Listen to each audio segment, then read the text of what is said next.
Turpmāk katru gadu tiks apbalvotas Latvijas labākās skolas, ņemot vērā īpašu reitingu, kas tiks balstīts uz vidējiem matemātiski aprēķinātiem centralizēto eksāmenu rezultātiem. Draudzīga aicinājuma balva līdz šim ir vairāk bijusi tāds izcilības apliecinājums vai balva pašiem labākajiem skolniekiem un skolotājiem, kam ir izdevies sasniegt izcils rezultātus mācību olimpiādēs. Protams, tā arī veicināja pārējos līdzināties šo labāko piemēram, bet no šī gada reitings būs citādāks, tas aptvers visas skolas, un tā veidošanā principā piedalīsies visi skolu absolventi. Draudzīga aicinājuma balvas tikšot pasniegtas ģimnāzijām, pilsētu vidusskolām, lauku vidusskolām un specializētajām skolām 6 mācību priekšmetu kategorijās, stāsta Draudzīga aicinājuma fonda valdes priekšsādātājs Jānis Endele.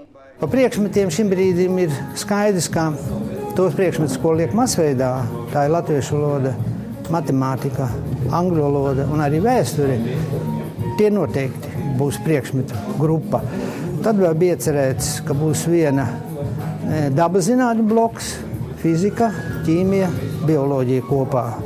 Un vēl 6. bija to svešu valodu, vācu, krievu, franču, kas tur vēl, japāņu, laikam kaut ko, igauņu vai ukraiņu māca. Jā, tāds bloks.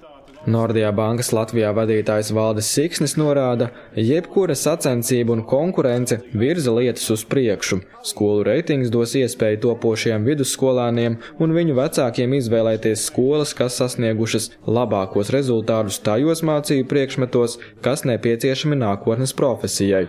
Turklāt, lai sasniegtu labākus rezultātus, pedagogiem jāstrādā ne tikai ar izcilniekiem, jo tie vieni paši skolas reitingu pacelt nevarēs. Protams, skolā, kur ir izcili rezultāti, gribas ticēt, arī ir vidējais līmenis ļoti augsts, bet iepriekšējais reitings bija vairāk balstīts vai tikai mērīja šos izcilos rezultātus. Šīs reitings ņems praktiski visus rezultātus vērā, un droši vien vidējo rezultātu bieži vien var palielināt ne tikai pievēršot papildus uzmanību izcilniekiem, bet pievēršot arī šo papildus uzmanību tiem, kuriem viss nepadodās tik viegli. Vienlaikus ar jauno reitingu izveidot arī skolu SOS programmu, ar ko plānots atjaunot Kārļa Ulmaņa iedibināto tradīciju, absolventiem atbalstīt skolas vai nu finansiāli, vai dāvinot tām dažādas noderīgas lietas. Tā ir ļoti laba doma, bet vai tā ir paceļama, to rādīs nākotnē. Tur baigi jāstrādā. Draudzīga aicinājuma kustība tika iedibināta 1935. gadā. Atsākta tā tika 1994. gadā, nodibinot Draudzīga aicinājuma fondu.